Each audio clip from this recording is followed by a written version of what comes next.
ത്തിന്റെ ചാലകശക്തിയായി പ്രവർത്തിച്ച രണ്ടാമത്തെ ഘടകം മുസ്ലിമിന്റെ വ്യക്തിത്വമാണ് എന്ന് ചരിത്രകാരന്മാർ പറയുന്നു. മുസ്ലിമിന്റെ പേഴ്സണാലിറ്റി, മില്ലർ സാഹിബിന്റെ ഭാഷയിൽ പറഞ്ഞാൽ, ചരിത്ര ഭാഷയിൽ പറഞ്ഞാൽ, peaceful contact of a Muslim, ഒരു മുസ്ലിമിന്റെ സമാധാനപരമായ പെരുമാറ്റം, അവന്റെ വ്യക്തിത്വം, അവന്റെ പെരുമാറ്റം കണ്ടാൽ ആളുകൾ ഇസ്ലാമിലേക്ക് ആകർഷിക്കപ്പെടും. ആ രീതിയിലുള്ള നല്ല പെരുമാറ്റം, അട്രാക്റ്റീവ് പേഴ്സണാലിറ്റി എന്ന് ചിലർ പറഞ്ഞു. സാമൂതിരിപ്പാട് ഇവിടെ മാനദണ്ഡമാക്കിയത് അതാണ്, മുസ്ലിമിന്റെ വിശുദ്ധ വ്യക്തിത്വം എന്നതുപോലെ തന്നെ മുസ്ലിങ്ങളുടെ നേതൃനുസരണ. മൂന്നാമത്തെ ഒരു ഘടകം the development stand of Islam എന്നാണ് ചരിത്രം പറഞ്ഞത്. മുസ്ലിമീങ്ങളുടെ ഈ വികാസത്തിനും അതുപോലെ വളർച്ചയ്ക്കും ചാലകശക്തിയായ മൂന്നാമത്തെ ഘടകം ഇസ്ലാമിന്റെ പുരോഗമന കാഴ്ചപ്പാട്. എന്താണ് ഇസ്ലാമിന്റെ പുരോഗമന കാഴ്ചപ്പാട്? ഇസ്ലാമിന് ഏത് വിഷയത്തിലും വ്യക്തമായ കാഴ്ചപ്പാടുണ്ട്. അടിച്ചമർത്തപ്പെട്ട പതിത ജനവിഭാഗത്തെ സമുദ്ധരിക്കുക എന്നത് ഇസ്ലാമിന്റെ കാഴ്ചപ്പാടാണ്. ഉദാഹരണമായി ഇവിടെ ഹരിജനങ്ങൾ പീഡിപ്പിക്കപ്പെട്ട സന്ദർഭം, മനുഷ്യനെ നാലായി തരംതിരിച്ചിരുന്ന സന്ദർഭം, വഴി നടക്കാൻ പാടില്ലെന്ന് പറഞ്ഞിരുന്ന സന്ദർഭം, കോഴിക്കോട് തളിക്ഷേത്രത്തിന്റെ, കുന്നമംഗലത്തുകാർക്ക് അറിയാമല്ലോ, കോഴിക്കോട് തളിക്ഷേത്രത്തിന്റെ മുമ്പിൽ കൂടി പോലും പിന്നോക്ക ജാതിക്ക് നടക്കാൻ പാടില്ല എന്ന നിയമം കൊണ്ടുവന്നൊരു കാലമുണ്ടായിരുന്നു. ഇവിടെ ഇസ്ലാം പറഞ്ഞു നടക്കാം. മറക്കരുതെന്ന് പറഞ്ഞൊരു കാലമുണ്ടായിരുന്നു. ഇസ്ലാം പറഞ്ഞു മറക്കാം. മനുഷ്യത്വത്തിന്റെ ഉദാത്തമായ സംസ്കൃതി കാണിച്ചു കൊടുത്ത പരിശുദ്ധ ദീൻ, അതാണ് അള്ളാഹുവിന്റെ പരിശുദ്ധ ദീൻ. ഈ ഇസ്ലാമിന്റെ ഈ കാഴ്ചപ്പാട് ജനങ്ങളിൽ ആകർഷണം ഉണ്ടാക്കി. ഈ മൂന്ന് സുപ്രധാന ഘടകങ്ങളിൽ രണ്ടെണ്ണം ഇന്ന് നമുക്ക് നഷ്ടപ്പെട്ടുകൊണ്ടിരിക്കാം, മൂന്നാമത്തെ നിലനിൽക്കുന്നുണ്ട്. അഥവാ ഇസ്ലാമിന്റെ ആ പവിത്രമായ സ്വഭാവം ഇന്നുമുണ്ട്, പക്ഷേ മുസ്ലിമിന്റെ ആകർഷണീയ വ്യക്തിത്വവും നേതൃ അനുസരണ മനോഭാവം എന്ന സ്വഭാവം മുസ്ലിങ്ങൾക്ക് നഷ്ടപ്പെട്ടുപോയി. ആ രണ്ടു കാരണങ്ങളാൽ തന്നെ മുസ്ലിങ്ങൾ ഇന്ന് വലിയ പ്രതിസന്ധി അനുഭവിക്കുകയും ചെയ്യുന്നു. കേരളത്തിലെ ജനങ്ങളെ സംബന്ധിച്ചിടത്തോളം നമുക്ക് പടച്ചറപ്പ് വലിയ അനുഗ്രഹം നൽകിയിട്ടുണ്ട്. നമ്മൾക്ക് അള്ളാഹു തന്ന അനുഗ്രഹങ്ങളിൽ ഏറ്റവും പ്രധാനമാണ് നമ്മുടെ സംഘശക്തി, അൽ ഇജ്തിമാഉ നിഅമ. അങ്ങനെ തന്നെ അള്ളാഹുവിന്റെ പരിശുദ്ധ ഹബീബ് അഷ്റഫുൽ ഖൽഖ് മുഹമ്മദ് മുസ്തഫ സ്വല്ലല്ലാഹു അലൈഹി വസല്ലമ തങ്ങൾ നമ്മളെ പഠിപ്പിച്ച ഇജ്തിമാഉ നിഅമത്ത് തന്നെയാണ്. അപ്പൊ നമ്മൾ ഒന്നിച്ചു നിന്നു എന്നത് നമ്മുടെ അനുഗ്രഹം തന്നെയാണ്. അള്ളാഹു നമുക്ക് തന്ന മഹദ് ഫദ്ലാണത്. അതിൽ നമുക്ക് ഏറ്റവും കൂടുതൽ ഉപകരിച്ച ഒരു പ്രസ്ഥാനമാണ് സമത്വ കേരള ജംഇയ്യത്തുൽ ഉലമ. ജനങ്ങളിൽ പുതിയ ചിന്തകൾ കൊണ്ടുവന്നപ്പോൾ ജനങ്ങളെ ക്രോഡീകരിച്ച് നിർത്തിയത് സമത്വയാണ്. അതിന്റെ ഏറ്റവും വലിയ തെളിവ് ഇന്നും കേരളക്കരയിൽ 90% മഹല്ലുകളും സമത്വക്കൊപ്പമാണ് എന്ന് പറഞ്ഞാൽ അത് തെറ്റല്ല. ഏതൊരാൾക്കും ഒരു സെൻസസ് നടത്തി നോക്കിയാൽ അത് ബോധ്യപ്പെടും. മദ്രസകൾ ആരെ കൂടെ നിൽക്കുന്നു, മതസ്ഥാപനങ്ങൾ ആരെ കൂടെ നിൽക്കുന്നു. ഇനി എന്തൊക്കെ പറഞ്ഞാലും കേരളത്തിലെ മുഖ്യധാരാ പ്രസ്ഥാനം സമത്വയാണ്. ബാക്കിയെല്ലാം കേരളത്തിലെ ഒരുപാട് പ്രസ്ഥാനങ്ങളുടെ കൂട്ടത്തിൽ ഒരു പ്രസ്ഥാനം എന്ന് മാത്രമേ പറയാൻ കഴിയൂ. എന്നാൽ സമത്വ കേരള ജംഇയ്യത്തുൽ ഉലമ കേരളത്തിന്റെ മുഖ്യധാര അല്ലെങ്കിൽ പൊതുധാര എന്ന് പറയേണ്ടി വരും. നിങ്ങൾ ഏതെങ്കിലും ഒരു ഗ്രാമത്തിൽ ചെന്ന് നോക്കൂ, സമത്വയുടെ മദ്രസ അവിടെ ഉണ്ടാവും. അപൂർവം ചില ഗ്രാമങ്ങളിലെ സമത്വയുടെ മദ്രസ ഇല്ലായ്മ ഉണ്ടാവും. ഏത് ഗ്രാമത്തിൽ ചെന്ന് നോക്കൂ, സുന്നത്ത് ജമാഅത്തിന്റെ ആശയപ്രകാരമുള്ള ഒരു പള്ളി അവിടെ ഉണ്ടാവും. പണ്ട് കാലം മുതൽ നടന്നു വരുന്ന പള്ളികളെ മുഴുവൻ നോക്ക് നിങ്ങൾ. ഇവിടെ ഇസ്ലാം മതം പ്രബോധനം ചെയ്യുന്നതിന് വേണ്ടി കൊടുങ്ങല്ലൂരിൽ സ്ഥാപിച്ച the first mosque in India എന്ന് പറഞ്ഞ കേസരിയ ബാലകൃഷ്ണപിള്ള മുതൽ പ്രഗത്ഭ ചരിത്രകാരന്മാർ മുഴുവൻ ഇന്ത്യയിലെ ഒന്നാം പള്ളി എന്ന് പേരിട്ട കൊടുങ്ങല്ലൂർ പള്ളി മുതൽ, ശ്രീകണ്ഠപുരം പള്ളി മുതൽ, മാടായി പള്ളി മുതൽ, കാസർഗോഡ് പള്ളി മുതൽ, ഇവരെ നിർമ്മിച്ച ഏത് പള്ളിയാണെങ്കിലും, കൊയിലാണ്ടി പാറപ്പള്ളി അടക്കം, ആ ഇസ്ലാമിന്റെ തനിമയിൽ തന്നെ ഇന്നും മുന്നോട്ട് പോകുന്നു. മാറ്റങ്ങൾ ഏതുമില്ല. പുതിയ പള്ളികൾ നമ്മുടെ സമൂഹത്തിൽ എന്തിനുണ്ടായി? ജനങ്ങൾക്ക് നമസ്കരിക്കാൻ പ്രയാസമുള്ളത് കൊണ്ടുണ്ടായതല്ല.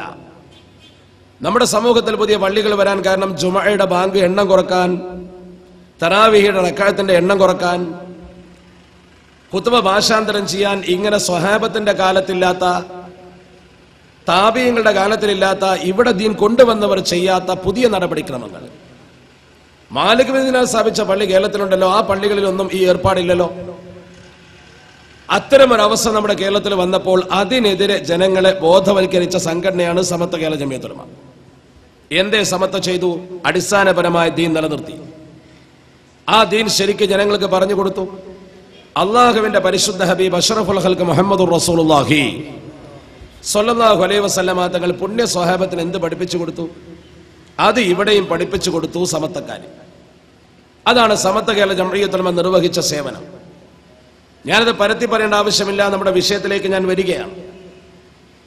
അങ്ങനെയുള്ള സമത്വ കേരള ജംഇയ്യത്തുൽ ഉലമ ഒരു പ്രസ്ഥാനം എന്ന രീതിയിൽ പ്രവർത്തിക്കുമ്പോൾ മറ്റു പ്രസ്ഥാനങ്ങളിൽ നിന്നും ഭിന്നമായ ഒരു സ്വഭാവമാണ് സമത്വക്കുള്ളത്. സമത്വയുടെ പൂർവ്വകാല പാരമ്പര്യം മുഴുവൻ പഠിച്ചു നോക്കൂ. സമത്വ കേരള ജംഇയ്യത്തുൽ ഉലമയുടെ പഴയ നേതാക്കളുടെ പ്രവർത്തന രീതിയും ശൈലിയും ഭാവവും പഠിച്ചാൽ മറ്റു സംഘടനകളെ പോലെ കേവലം ജനങ്ങൾക്കിടയിൽ വാർത്തകൾ പ്രചരിപ്പിച്ചുകൊണ്ടും മീഡിയകളിൽ നിറഞ്ഞു നിന്നുകൊണ്ടും സാമ്പത്തിക വിപ്ലവം നടത്തിക്കൊണ്ടുമുള്ള ഒരു പ്രവർത്തന ശൈലി പഴയകാല സമത്വ കേരള ജംഇയ്യത്തുൽ ഉലമയുടെ നേതാക്കൾ അവലംബിച്ചതായി കാണാൻ കഴിയില്ല. വേണമെങ്കിൽ അവർക്കതാകാമായിരുന്നു. ആ രീതിയിലുള്ള ഒരു പബ്ലിസിറ്റി സ്റ്റണ്ട് പൂർവ്വകാല സമത്വ കേരള ജംഇയ്യത്തുൽ ഉലമയുടെ നേതാക്കൾ അവലംബിച്ചിട്ടില്ല.